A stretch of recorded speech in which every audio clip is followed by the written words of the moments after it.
उत्तराखंड में मौजूद है एक ऐसा गांव जहां रहने वाले लोगों का मानना है कि उस गांव में एक भूत रहता है और वो भूत उस गांव की रखवाली करता है।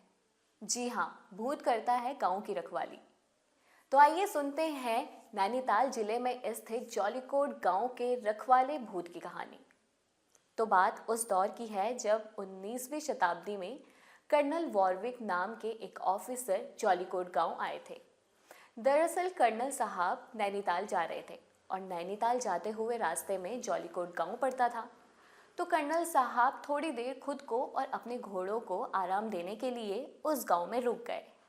और जब वो आराम कर रहे थे तो उसी दौरान उनकी नज़र पड़ी उसी गांव की एक लड़की पर, जिसे देखते ही कर्नल साहब को उससे प्यार हो गया।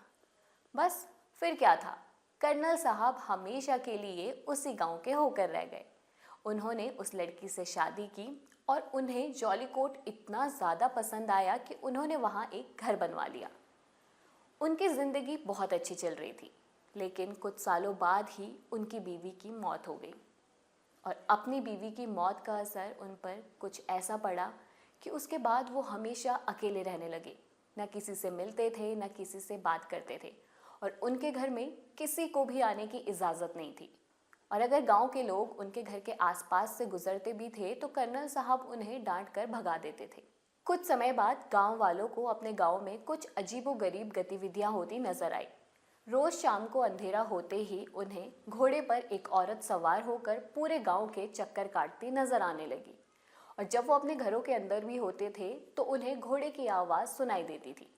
पहले गांव वालों ने इस बात पर इतना ध्यान नहीं दिया, लेकिन जब बात थोड़ी ज़्यादा बढ़ गई तो उन्होंने इस बात की छानबीन की और छानबीन के बाद पता चला कि घोड़े पर सवार वो औरत कोई भूत नहीं बल्कि खुद वॉरविक साहब थे।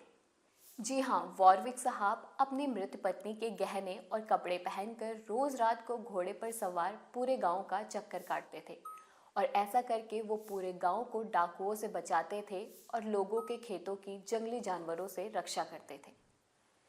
तो ये थी जौलीकोट गांव के रखवाले भूत की कहानी। आपको ये कहानी कैसी लगी, कमेंट करके ज़रूर बताएं।